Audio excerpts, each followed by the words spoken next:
अस्सलाम वालेकुम वरहमतुल्लाह। ये मैं अभी लेकर आया हूँ अंडे, 9 पेटी अंडे हैं। फैसल मूवर्स का जो अड्डा है वहाँ से ये मिले हमको। लेकिन अभी मैं वीडियो जो बना रहा हूँ ना, ये रक्शे के लिए बना रहा हूँ। ये रक्शा माशाल्लाह नया था। मैंने ये रक्शे वाले भाई से बात करना शुरू की। मैंने कहा भाई ये कितने का है, क्या मसला है इसका।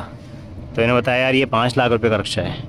फिर तफसील से बात हुई तो इन्होंने बोला कि जो है ना तकरीबन इस पर 30-35 हज़ार रुपये ना ख़र्चा आता है सीटों वीटों पे। ये माशाल्लाह नई सीटें हैं, कुछ डेकोरेशन का काम होता है, 30-35 हज़ार ख़र्चा आता है। और इसकी जो प्राइस लिखी है यहाँ पे देखें, रसीद के अंदर लिखी हुई है 4,35,400 रुपये। लेकिन ये कह रहे हैं कि शोरूम वाले इतने में नहीं देते, वो 30-35 हज़ार ऊपर लेते हैं। वो कागजात वगैरह कुछ मतलब जो भी है सब मिला के तकरीबन 4,35 लिखा हुआ है, 30-35 वो ऊपर लेते हैं और तकरीबन 30-35 सीटों पे लग जाता है और डेकोरेशन पे लग जाता है। तो ये 5 लाख का पड़ जाता है। तो मैंने बोला कि ये, फिर उन्होंने बोला कि ये मेरा नहीं है, भाड़े पर लिया है, भाड़े पर है मेरे पास।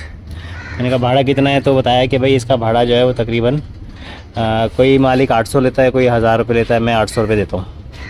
और मैंने फिर हिसाब लगाया, मैंने कहा इसका मतलब है तकरीबन 1.5 साल में इसके पैसे पूरे हो जाते हैं। तो उन्होंने बोला नहीं, 1.5 साल में पूरे नहीं होते, 2.5 साल में पूरे होते हैं, क्योंकि इसके अंदर मेंटेनेंस काफ़ी निकलती है। चाइना के रक्शे हैं, तकरीबन आप 5,000 रुपये तो मंथली रखें और 1 साल गुजरने के बाद फिर ये और बड़े काम भी निकालते हैं। तो 5,000 में से तकरीबन 2,500 रुपये जो ना ये होते हैं इसके ऑयल चेंज के। 2 मरतबा ऑयल चेंज होता है, 2,500 रुपये उसके लग जाते हैं। और बाकी जो ना वो ट्यूब वगैरह अगर फट जाए तो मालिक का ख़र्चा है, मालिक ट्यूब बनवा के देगा। और एक आध चीज़ और बताई थी उन्होंने, बाकी छोटा मोटा जो ख़र्चा होता है, पंचर वंचर लगाना है, 100-150-200 का काम है, तो वो फिर जो बंदा चला रहा है उसका ख़र्चा है, वो खुद करेगा ख़र्चा। तो 5 लाख रुपए का रक्शा, इसकी कीमत देना 2.5 साल में पूरी होती है। उसके बाद जो भी भाड़ा मिलता है वो समझे आपका प्योरली प्रॉफिट होता है। आपका जो ब्रेक इवन होता है ना वो तकरीबन 2.5 साल में होता है इनके मुताबिक। क्योंकि कह रहे हैं कि एक बंदा है उसके पास 2021 का, ये तो 2025 का मॉडल है, बिल्कुल नया रक्शा है, लेकिन 5वें महीने का है शायद। तो कह रहे हैं एक बंदे के पास 2021 का मॉडल है, वो 800 रुपये भाड़े पे देता है। लेकिन वो कह रहा है सारा हिसाब किताब करने के बाद मुझे ना 10,000-12,000 से ज़्यादा नहीं बचते। अच्छा, एक और बात ये कि भाई से मैंने बोला, मैंने कहा आप ये सोचो कि आपका जो ना वो भाड़ा जो ना वो 800 नहीं है बल्कि 1500 है, तो 800 मालिक को दो और 700 रुपये जमा करते रहो और अपना रक्शा कर लो, आपको भाड़ा नहीं देना पड़ेगा।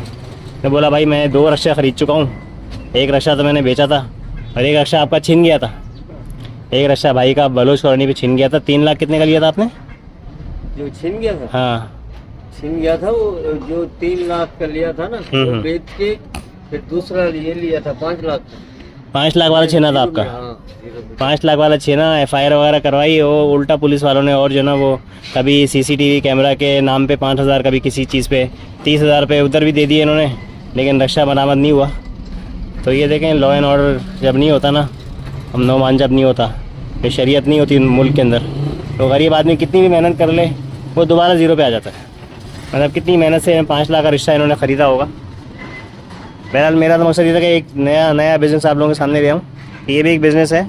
ये पटेल पाड़ा पे बहुत से लोगों ने रक्शे इस तरह से जो है ना अपने नए रक्शे ख़रीद के और उनको निकाला हुआ है, भाड़े पे चलाते हैं। अच्छा, एक बात ये है कि जिस दिन छुट्टी करनी हो ना तो वो मालिक पे डिपेंड करता है। अगर उसको कोई अच्छा बंदा मिला और रक्शा चलाने वाला कि जिसको वो चाहता हो कि वही चलाता रहे, तो वो उसको छुट्टी दे देता है भाड़ा लिए बगैर। और कुछ मालिक ऐसे सख्त होते हैं, वो कहते हैं नहीं हमको छुट्टी, आप छुट्टी करो या ना करो, हमें भाड़ा देना है। और कुछ मालिक कहते हैं भाई ठीक है छुट्टी के पैसे आप नहीं दो, लेकिन रक्शा हमारे पास ला के सामने खड़ा करो। क्योंकि ऐसा होता है कि रक्शे वाले जो है ना वो पीछे रक्शा चला रहे होते हैं, लेकिन फ़ोन करके बोल देते हैं आज हमारी छुट्टी है। जैसे आमतौर पर जुमे को छुट्टी करते हैं या कुछ लोग इतवार को छुट्टी करते हैं। तो अब इस बेईमानी से बचने के लिए फिर वो मालिक कहते हैं भाई ठीक है आप छुट्टी कर लो, भाड़ा नहीं देना, रक्शा आपको ही मिलेगा जब आप छुट्टी करके वापस आओगे, लेकिन आप रक्शा हमारे सामने खड़ा करो। तो फिर ये क्या करते हैं कि ये कह रहे हैं मैं 15 दिन में 20 दिन में एक मतलब छुट्टी करता हूँ और उसके भी 500 रुपये में देता हूँ, लेकिन रक्शा ले जाके वहाँ पे खड़ा करने उधर नहीं जाता, क्योंकि दूर जाना पड़ता है रक्शे को खड़ा करने के लिए। बहरहाल दुआ करें भाई के लिए, अल्लाह ताला इनको बरकत दे, जितने भी लोग मेहनत कर रहे हैं। एक और ये बिज़नेस है समझे आप लोगों के सामने, जो ये करना चाहे उसके पास रक्शे खड़े करने की जगह होनी चाहिए और उसके बाद इतने कॉन्टैक्ट्स होने चाहिए कि वो ये लोग जो आमतौर पर रक्शे चलाते हैं ना, मज़दूर तबका जो है, कि इनके अंदर से उनको कोई अच्छे ड्राइवर मिल जाएं और वो रक्शा जो ना उनको भाड़े पे दे के चला सकें। क्यों तो मतलब ये इसकी मैनेजमेंट एक पूरा काम है। ठीक है, माशाल्लाह ये रक्षा जो है वो तकरीबन मैंने आपको बताया 435 की इसकी वो लगी हुई रसीद। इजाफी ख़र्चा शोरूम का 30-35 हज़ार होता है और इजाफी ख़र्चा रक्षे के ऊपर जो होता है वो तकरीबन 30-35 हज़ार होता है। टोटल 5 लाख का पड़ जाता है ये। और इसी में अगर 6 सीटर लें तो वो तकरीबन 5.5 लाख तक पड़ जाता है। 50,000 रुपये उसमें इजाफी होते हैं, लेकिन वो आजकल शायद बंद है, वो इस पर काफ़ी सख्ती हो गई शहर के अंदर।